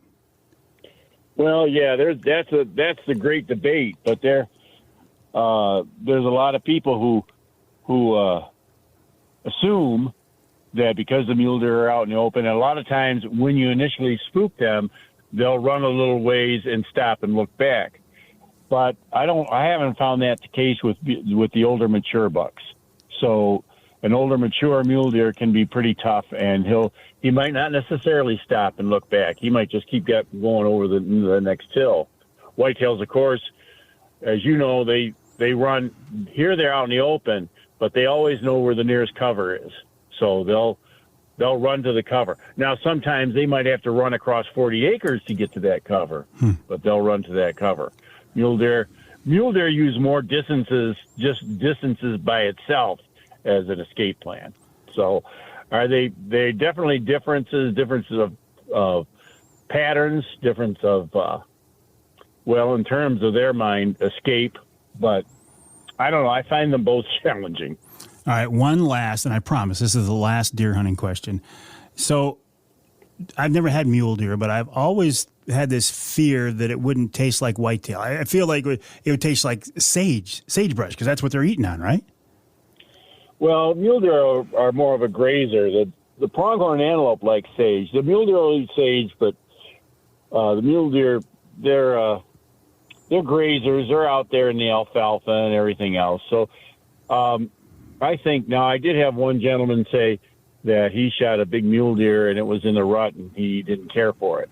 But the mule deer rut isn't until it's after the peak of the mule deer rut is actually after the whitetail rut. So it's usually not until late November. So we were well ahead of that. And if I had been successful with a mule deer, I would have put it in the freezer and chopped it up just like anything else and relished it. I'm sure it would be fine. Gotcha. All right, Don. So listen, we successfully filled that first segment without ever even talking about fishing. Okay. So let's take a break. When we come back, we'll talk a little fishing, all right? Okay. Sounds good. We're talking with Don Barnard, a friend of mine, retired DNR Fisheries Tech, avid outdoorsman, avid upland bird hunter, avid deer hunter as well. He is in South Dakota, as he said. He was in North Dakota for some bird hunting. Now he's in South Dakota whitetail hunting, and then he's going to head back home. And I suspect he's going to do a little fall muskie fishing. Muskie fishing in Michigan is interesting. You know, we've got the northern fishery where you're casting and trolling, mostly casting. And you got this Lake St. Clair, which kind of blows everything out of the water. So we'll talk to Don about that and more. And then, of course, we'll wrap up the hour and wrap up the show with wild game chef extraordinaire Dixie Dave Minar. That's all coming up in hour 3 of this week's Outdoor Magazine.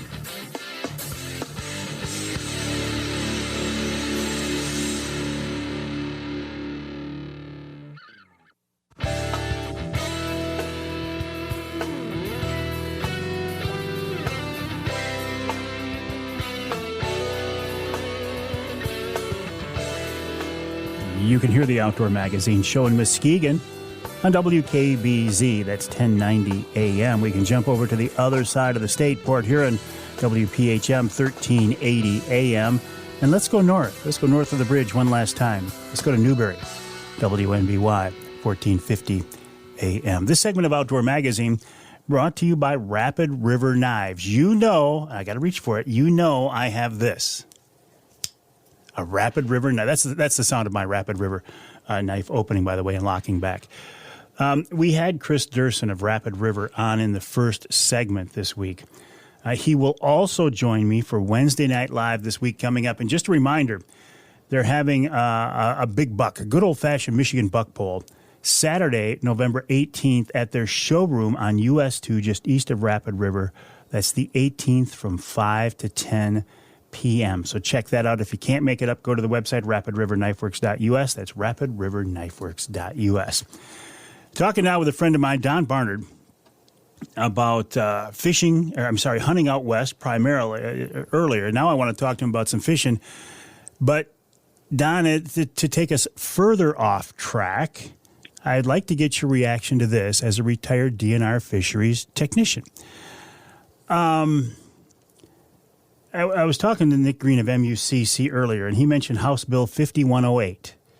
That is a bill that would allow commercial anglers in Michigan to take sport fish like walleye and bass and pike and perch, and they'd be able to take them in gill nets. Now, from your experience in the DNR and from your experience as a fisheries technician, I just wonder if you have any thoughts on something like that. Well, yeah, and please forgive me if I will try not to go on ad nauseum here, but first, there's two things to look at. If you look at it, the Great Lakes fishery historically, before salmon, the commercial fishery was targeting two species, and that was whitefish and lake trout. And between the commercial fishermen using gill nets and the sea lamprey, they pretty much wiped those species out. All right. Now, fortunately, we have a very recovered lake trout and whitefish fishery. All right. The problem with all of this is who pays for the management of the fishery? And in Michigan, that's primarily the sport fishermen. Commercial fishermen pay a couple $100 for a license, and that's it. Sport fishermen, between the excise tax on fishing equipment and fishing licenses, overwhelmingly support the management of the fishery in this state. So I hate to, so my prejudice is for, and as it should be, for the sport fishermen. So that's first and foremost in my mind. But if you want to look at this historically now, right now, the tribes can use gill nets in the Great Lakes. But we're looking at it in abundance. Lake trout in many of our Great Lakes have recovered. We're seeing a lot of natural reproduction. We also see a lot of the natural reproduction of walleyes, specifically in Lake Huron, is off the charts. So, they want part of the action. Well, I wish somebody would say, okay, then you pay for part of the management, because they certainly are not. And those are my first thoughts. And then, like I say, historically, gill nets were a big part of the wiping out of the fish stocks back in the 50s and the early 60s. Why should we return and go back down that road? They want to go to gill nets because gill nets are less work than trap nets. I understand that, but gill nets are not very selective. You can make that gill net selective to some extent, but you're still there is a distinct possibility of overharvest. And as a retired fisheries technician from the DNR, we use gill nets in our research. So I know what they can do in the Great Lakes. And, one, they don't help pay for the management. And two, this is just because of envy that they want to get in on walleye, lake trout, because the markets are better for those. So that's just my feeling. I would be opposed to that. We've already seen the gill net action, and we're already seeing the gill net action in the Great Lakes. and how hard it can be on the fisheries resource. Well, Don, I appreciate your insight into this because you've got the I think you've got the chops to talk about it with a lot of credibility because of your experience. Again, this is House Bill 5108. We're calling it the bad commercial fishing bill, House Bill 5108. Something to keep an eye on and reach out to your. This was proposed, by the way, by a politician out of Ann Arbor who has some ties to the commercial fishing industry. So take that for what it is. All right, Don, can we finally get to the topic at hand here now? Are we through talking about the other stuff? Well, that's entirely up to you. I'm following your lead. You know, you're the pilot on this airplane. So I know. I'm kidding because I intentionally took you off track. Let's talk about fall muskie fishing. When you get back, I got to believe that's going to be pretty high on your priority list. Well, yeah. As you know, my muskie fisheries went by the wayside when the dams broke on the Tittabawassee River. So I have to travel a little bit further for muskie angling. I'll be targeting a tributary off of Lake St. Clair this fall, probably late in December.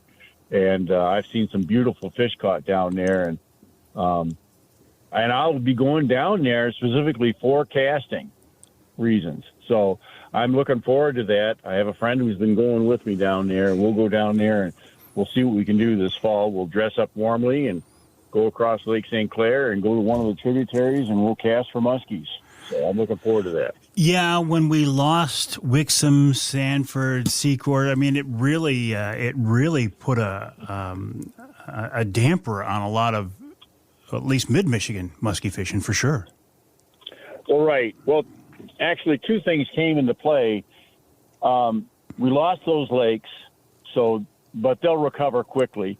Unfortunately, muskies they're long-lived fish, but it takes them a few years to mature. And like I say, most muskie anglers are looking for large fish. So you may be looking at, depending on the fishery, 6 to 10 years of recovering least fish catchable fish where people want to go there and target them.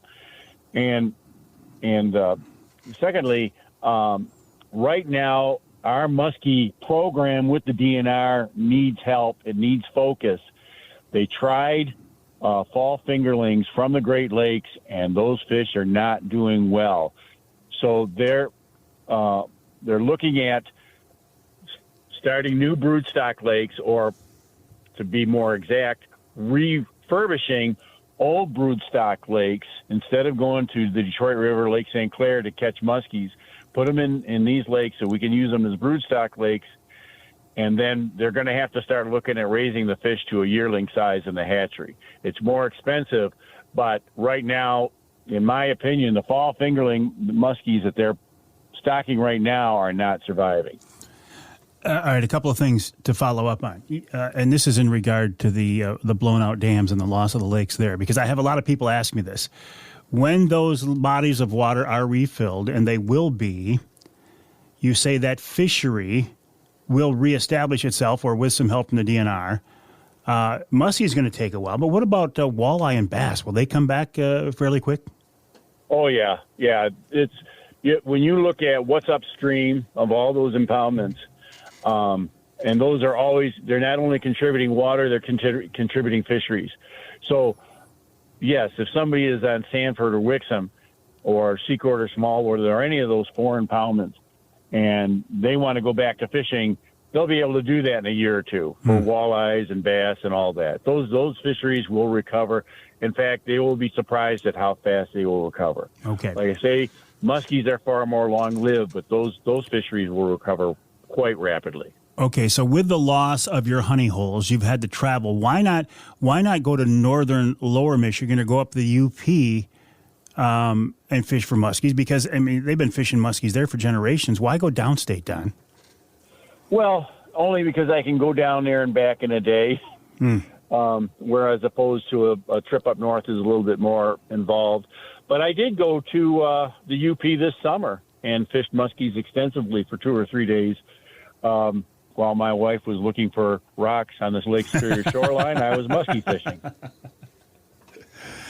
Well, that sounds like a pretty good trip. But and again, then, okay, so you're going south to a tributary of Lake St. Clair. Why not just go out on the lake and troll for them, Don? You'd catch monster fish this time of year, I got to believe. Well, you can. This is a kind of a unique situation, and these muskies are coming in for whatever reason, whether it's forage or it could even be pre-spawn. Who knows? Even though they spawn in the spring, or just looking for warmer water temperatures. It's a place where we can go and cast for muskies, and I love to cast for muskies. And does it get tiresome? Yes, because of the baits we're using. But I love to cast for muskies, and Lake St. Clair is a lot of water. It's I believe it's 800 square miles.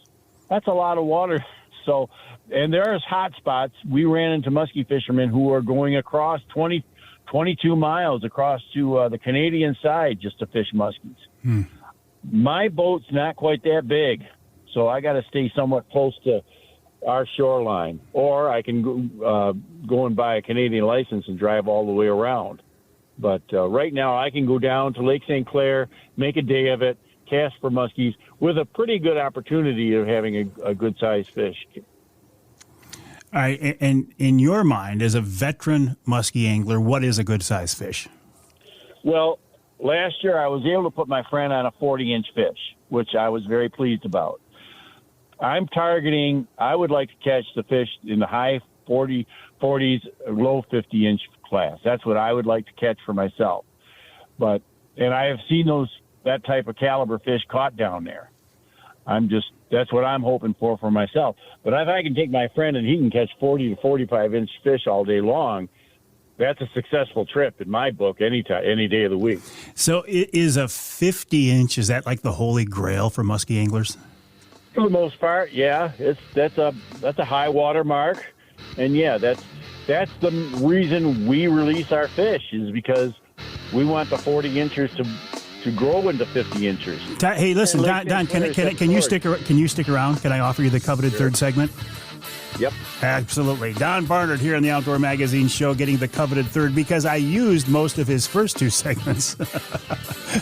Just kind of talking about other topics. So we'll wrap up our conversation with Don. Then after that, we'll talk with wild game chef extraordinaire Dixie Dave Minar as we wrap up this week's Outdoor Magazine.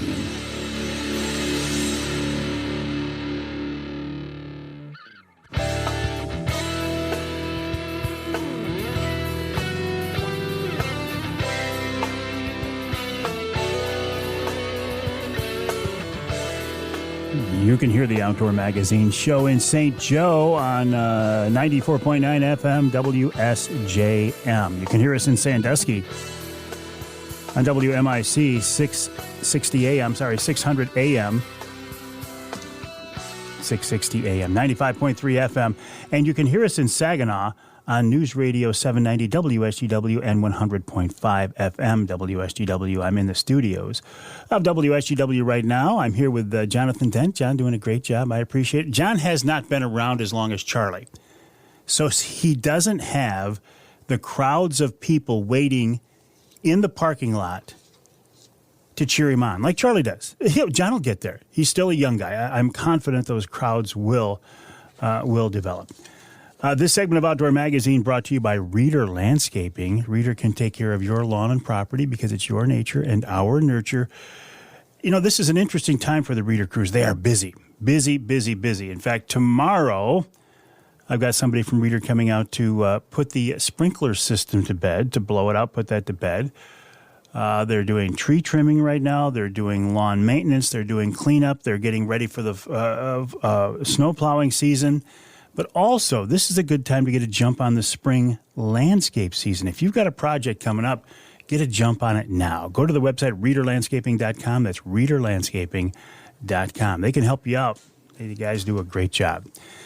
Talking now with Don Barnard, good friend of mine for many years. Don happens to be a retired DNR Fisheries Tech, but he's also a hardcore hunter, hardcore angler. Don, before the break, you were talking about a 50-inch fish being kind of the holy grail for you at least. What size tackle, what size baits do you use to fish for a fish that size? Well, so it's very stiff my preference was 7-foot rods. Nowadays, some guys are going for longer rods, but a very, very stiff backbone. The problem is with a muskie, if you're using like wooden baits or plastic baits, they sink their teeth in, and you need something to set the hook. And that takes, I use 60-pound test plus a steel leader, and my rod has a very good backbone. So much so that last year I thought I was setting the hook on a muskie, and I was setting the hook. It turned out to be a big pike, and I ended up with shoulder surgery in January. Oh my gosh! But you gotta, so it's not like a salmon where you're gonna fight for a half hour. The hook set is everything, and sometimes the muskies can help you with that hook set because they're going for something big and they want to strike it and kill it. So they help a little bit, but you still need something. You need beefy tackle to set the hook. In addition, if you wanted to go trolling in Lake St. Clair, you need beefy tackle to pull these large lures at the speeds they do, because the average speed for muskie trolling is 5 miles an hour. I know, it's crazy. Yeah, so you got to have the tackle to. It's like I say, everything is geared toward the hook set. You have to. So my drags are set fairly tight.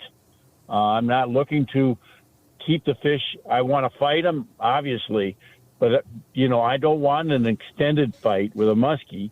I want to get them in to the boat, so neither one of us get hurt, of course.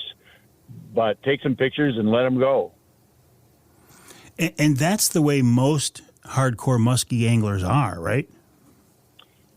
Right. There's no. I mean, most muskie anglers, it's almost 100% catch and release. Nowadays, most of the muskies that are harvested are usually accidental muskies. There is some spear fishermen who will target them in the winter. That's a limited amount of effort, and it's a lot of time staring at the water for a small return. And right now, in terms of harvest, in Michigan, you're only allowed to harvest one muskie a year. So, that's the clientele. We're not that muskies are bad to eat. It's just that we can eat walleyes and bluegills all day long. We're going to take pictures of the big muskie we hopefully will catch. How is muskie fishing in Michigan overall? I mean, I know we lost some key lakes with the dams blowing out, but how would you describe it? Do people come here to Michigan to fish muskie from other states? Well, we had a pretty successful muskie program here about 20 years ago, and our thinking was that, okay, so when it comes to purebred muskies, you're looking at like two subspecies. One we call like our northern muskies, and then secondly we have the Great Lakes, or what we call the river muskies or spotted muskies. Well, most of our fisheries historically were with spotted muskies, and we were doing quite well stocking northern muskies. And the reason for that is the northern muskies, you can harvest the eggs earlier. When you stock them in the fall, you had a much bigger product. And we were doing pretty good with that. Well, the idea was to switch over to Great Lakes muskies. Unfortunately for that, you harvest those at a much later date because of the water temperatures in the Detroit River, Lake St. Clair are a month later than the inland lake we were using. So now the fish that they are stocking in the fall are smaller, much smaller, and they reduce the stocking rate for reasons unknown even to me. Even to you. So, Don, it's not, listen, you and I, obviously, we could talk for an hour, but I got to go because I got to move on to Dixie Dave. But I appreciate your time. Have a safe trip back to Michigan, my friend. Thanks, Mike. Have a good afternoon. I will. Don Barnard talking about, a number of things because he's a very interesting guy, and I like that. Another interesting guy coming up after the break right here on Outdoor Magazine.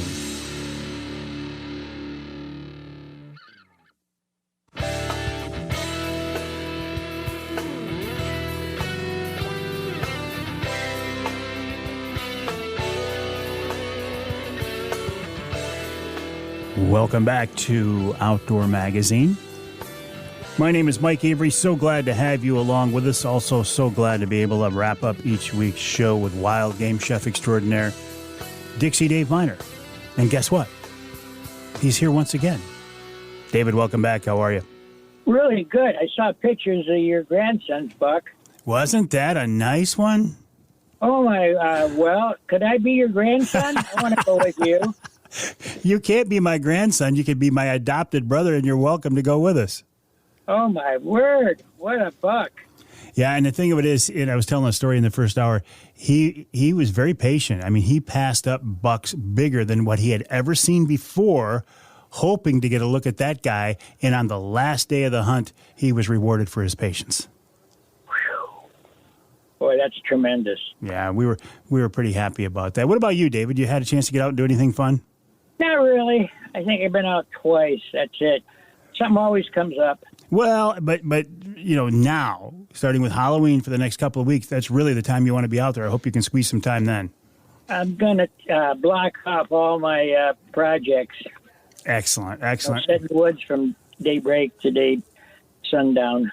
Well, that's a long sit. If you can do that, I give you a lot of credit because I can't always do that. But if you're going to do it, now is the time to do it. But what about a recipe for us this week? Well, I got a venison stew, and it's a French style. It's called Dijonnaise. It's got some good French mustard in it. So this can be for a large batch. You can take this up to deer camp, put it in a crock pot for an hour or two while you're out hunting, and it would work really, really well. Or you could eat it all up at home. It's up to you. You need about 3 pounds of trimmed venison, all the fat off. You want to cube it up in about 1 to 1.5 inch cubes. And then you're going to take 2 onions and cut them up in stew-sized pieces. And about medium size, 4 or 5 cloves of garlic. 2 to 3 jars of beef gravy for easeability. Or if you wanted to use water, and you could use better than bouillon and thicken it up with cornstarch. A couple of tablespoons of a good Dijon mustard, 2 ounces of bourbon, 3 ounces of a dry white wine. If you're going to have, with this meal, you could have Chardonnay or Chablis or anything like that. Use the same wine that you're going to cook with. And you're going to have black pepper, and you're going to grate the black pepper all over everything before you flour it and put it in olive oil. And so after you trim it all up and you black pepper it up, flour it, browns on all sides, and a little bit of olive oil, do it in batches. So you get an all nice, good glaze over everything. Remove it to a casserole, saute the onions and the garlic with a little more olive oil slowly. And you want to stir it often so you don't burn that garlic up. And then you can add the mustard to this and add the gravy, the bourbon, and the wine. And then the bourbon won't flare up, but you're still going to get the good flavor from that. And you want to bake it at 350 degrees uncovered. And you can stir it occasionally. You know, and it's going to reduce down and get a little more thick and more flavorful. And that's what you're trying to achieve, you know. And then it's going to take at least an hour, hour and a half, depending on the age of the deer, of course, to get it tender. And then what you could do is you could freeze it, take it up to the cabin, let it defrost, and then while you're out in the woods, throw some in the crock pot and let it go simmer nice and slow. And oh my, this would be a great dish to come back from hunting. Yeah, wouldn't it be nice to come back to camp or come back to the cabin and find that waiting for you?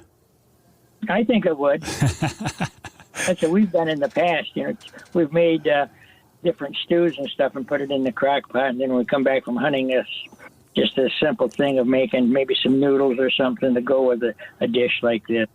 Well, if the hunting is slow and you know that's waiting for you, it might encourage you to get back a little earlier. It could very well. All right, David, listen, that's a wonderful recipe. What do you think you want to do for us next week? Any thoughts on that yet, or is it too early? Give me a thought. You want to do a waterfowl? Waterfowl season's coming up. Oh, yeah, let's do that. Yeah, let's do a waterfowl, and then we better spend the next couple of weeks on venison again, I think. Okay, yeah, because that'll be near season. Yeah, it's coming right up, isn't it? Okay. Yep.